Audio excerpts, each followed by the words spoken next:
नमस्कार, मी डॉक्टर दिलीप शिंदे, क्रॉसलाईन न्यूजमध्ये आपलं स्वागत. राष्ट्रवादी काँग्रेसच्या अध्यक्षा सुनेत्रा पवार ह्या गुंगी गुडिया आहेत असा आरोप काँग्रेसनं केला आहे आणि त्यावरून महाराष्ट्रामध्ये मोठं वादंग निर्माण झालेलं आहे. राष्ट्रवादी काँग्रेसनं जागोजागी या संदर्भामध्ये निदर्शनं सुरू केलेली आहेत. एवढंच नव्हे तर मुंबईच्या काँग्रेसच्या प्रदेश कार्यालयामध्ये घुसून राष्ट्रवादी काँग्रेसच्या कार्यकर्त्यांनी त्या ठिकाणी निषेध व्यक्त केलेला आहे आणि सध्या सुनेत्रा पवार ह्या खरोखरच गुंगी गुडिया आहेत का याविषयी चर्चा सुरू झालेली आहे. सुनेत्रा पवार यांच्यावर ही वैयक्तिक किंवा त्यांच्या स्वभाव गुणाला धरून जरी टीका असली तरी या टीकेचा फायदा राष्ट्रवादी काँग्रेसला होईल का किंवा भविष्यामध्ये सुनेत्रा पवार यांचं नेतृत्व कणखर होईल का हे आपल्याला पाहावं लागेल. काँग्रेसनं आत्ता जी टीका सुनेत्रा पवार यांच्यावर केलेली आहे गुंगी गुडिया म्हणून, अशीच टीका माजी पंतप्रधान स्वर्गीय इंदिरा गांधी यांच्यावर देखील झालेली होती.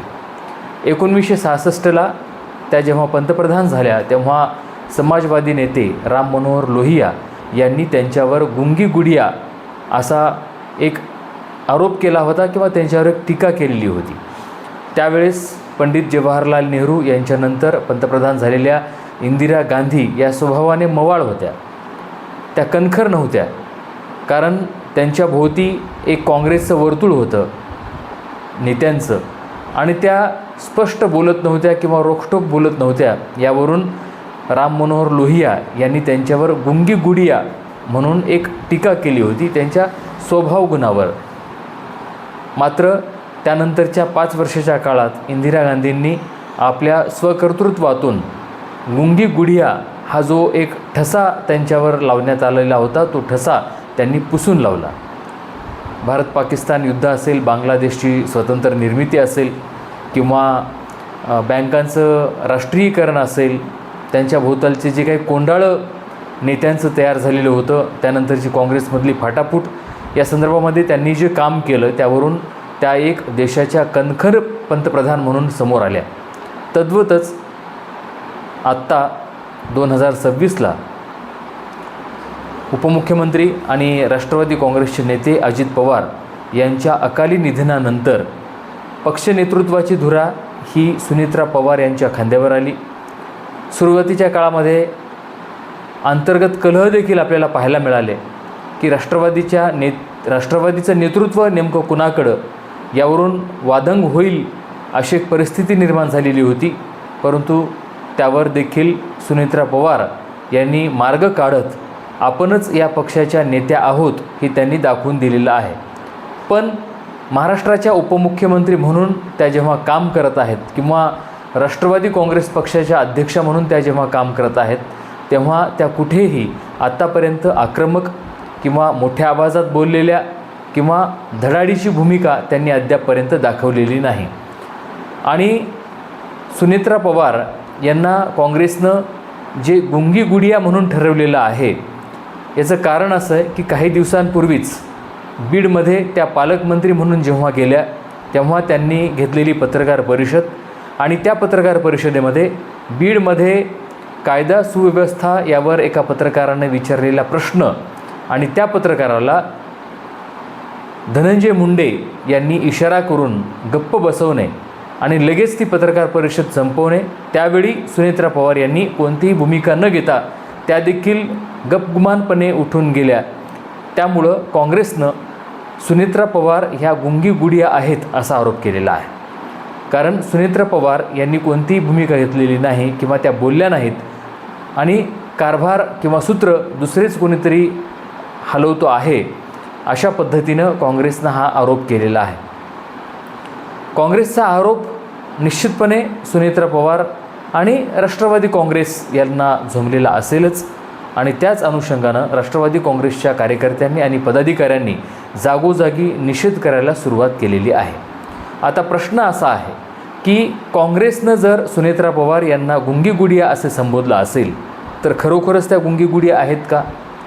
तर त्यांना येणाऱ्या काळामध्ये आपण गुंगी गुडिया नाही हे आता सिद्ध करावं लागणार आहे.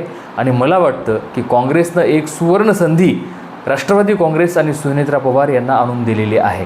अनेकदा असं होतं की विरोधक टीका करतात आणि त्या टीकेचा फायदा त्या पक्षाला त्या नेत्यांना होत असतो.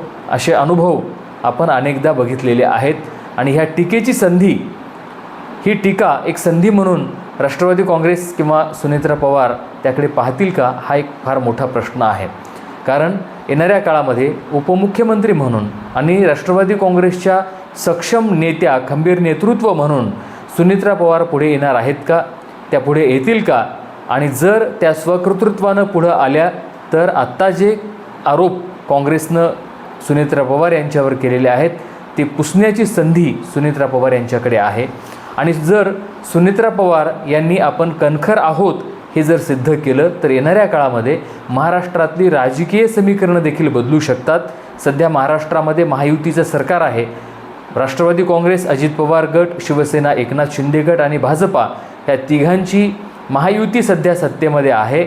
आणि येणाऱ्या काळामध्ये ज्या काही निवडणुका येतील त्यावेळी हे तिन्ही पक्ष आपलं अस्तित्व दाखवण्याचा प्रयत्न करतील.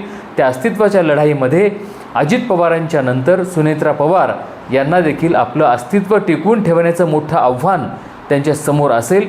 आणि ते आव्हान आत्तापासूनच जर त्यांना धुडकावून लावायचं असेल, तशी तयारी करायची असेल तर काँग्रेसनं केलेली गुंगी गुडिया हा जो आरोप आहे, हा आरोप पुसण्याची संधी त्यांच्यासमोर आहे.